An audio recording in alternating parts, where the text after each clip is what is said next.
Well, this talk is entitled How to Pursue Your Passion. And passion is a big word, so I'm not going to start there. I'm going to start with something much smaller than that.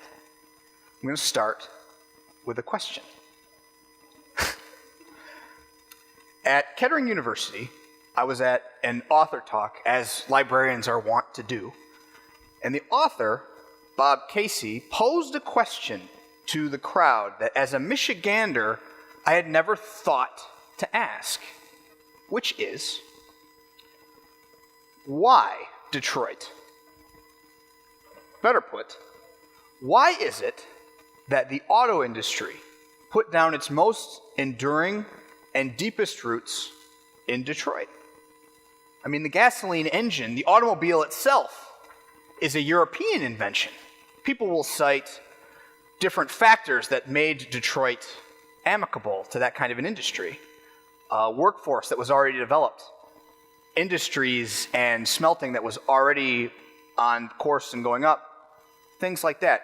Favorable geographic location. But the one advantage that Detroit had over all the other cities that had those same advantages was there was a group of people in Detroit that thought the automobile, this new cool thing, was really cool.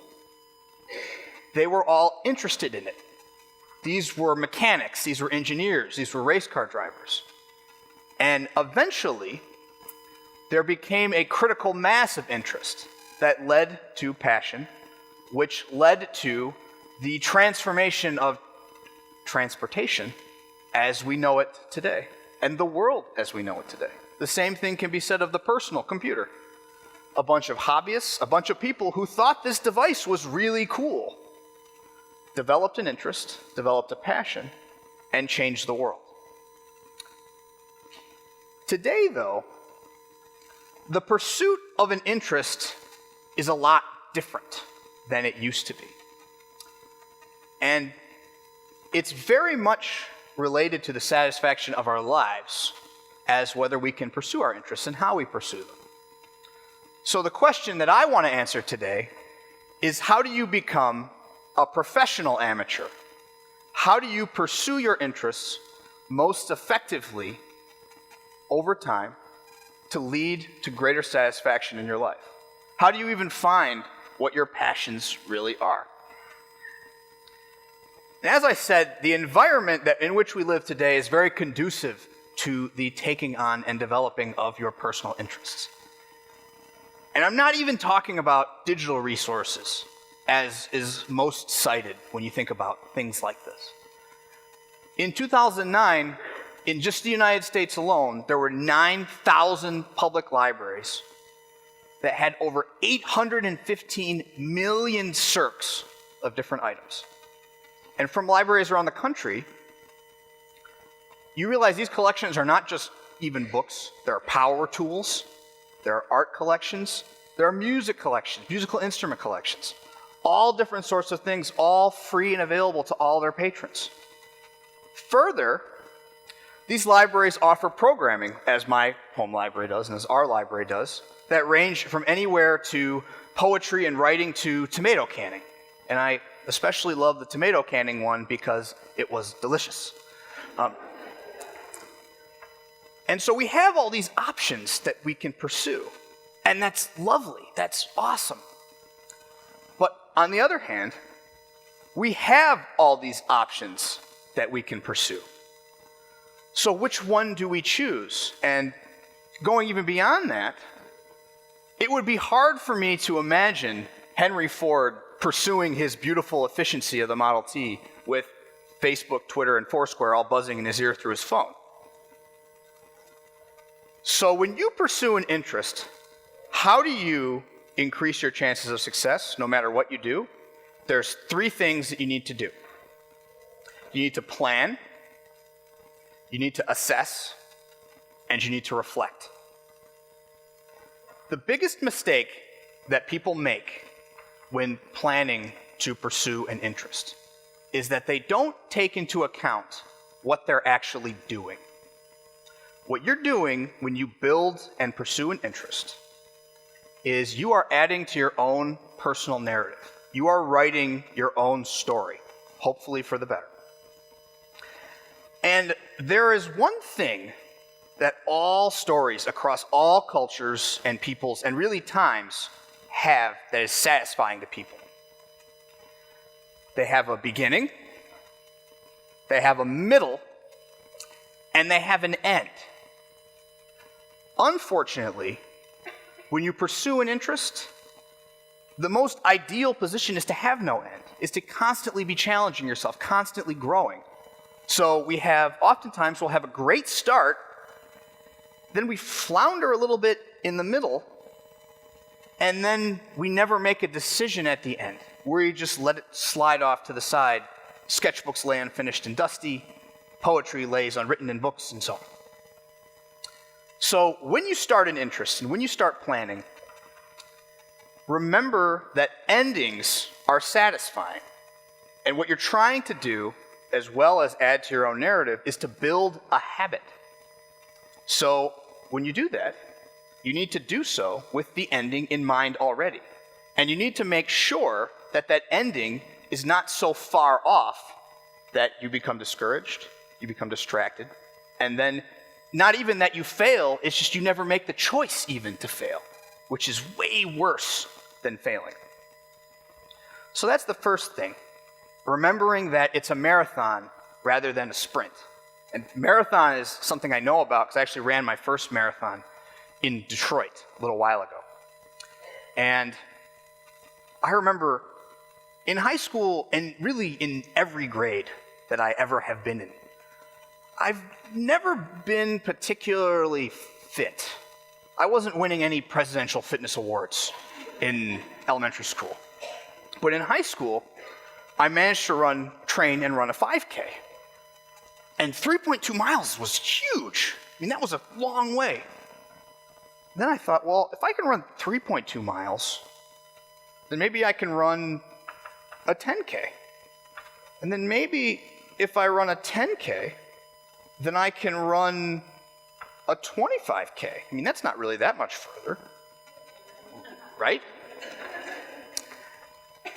And when I got finally to that point where I had run my 25K and I was preparing to run a marathon, it really freaked me out. I was legitimately scared because I'd never done that before. I mean, 26 miles is a long, weird stuff starts happening to you after mile 20.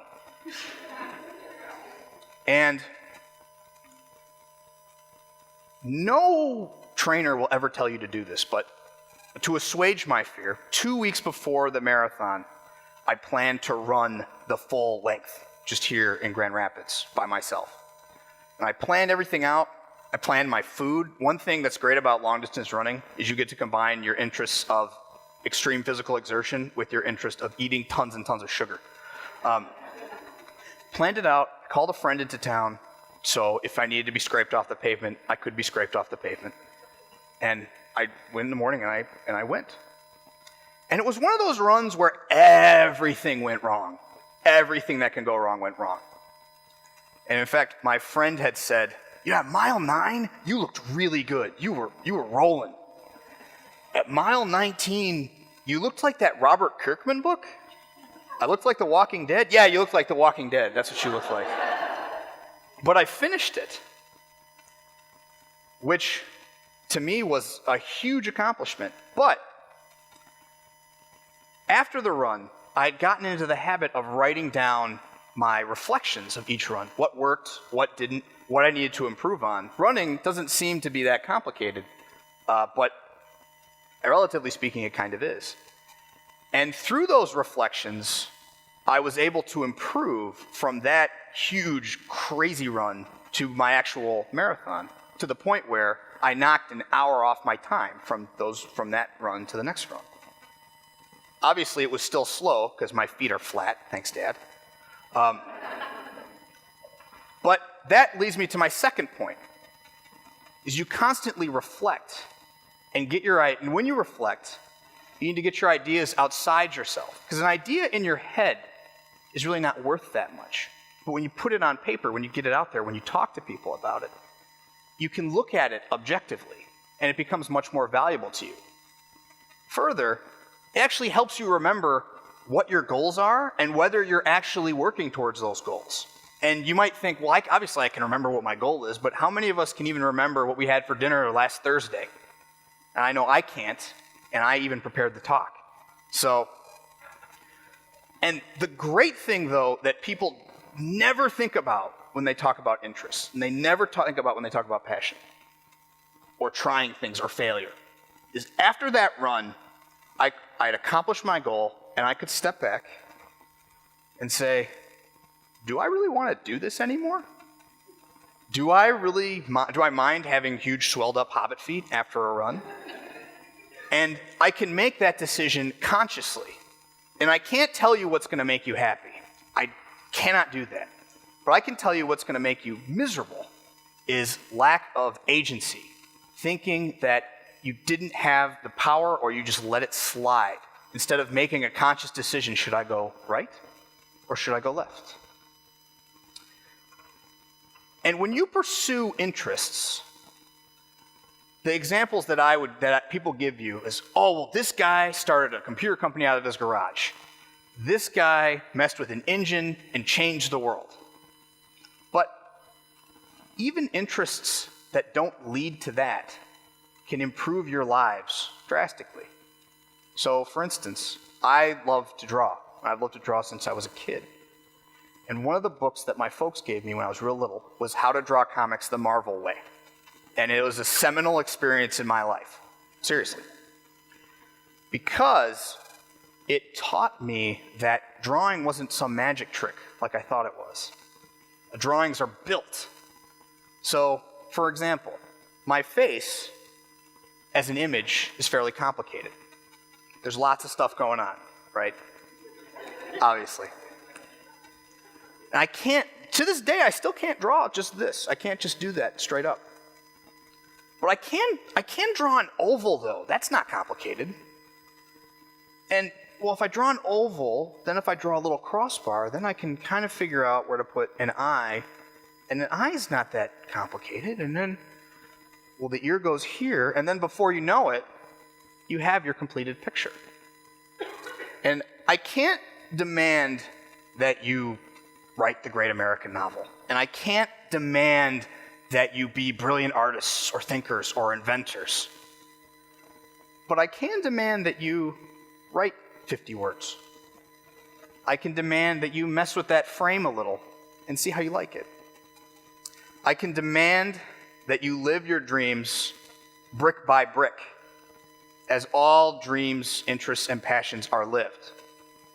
And when you do that, at the end of the day, I think you'll be surprised at what you come up with. Thank you.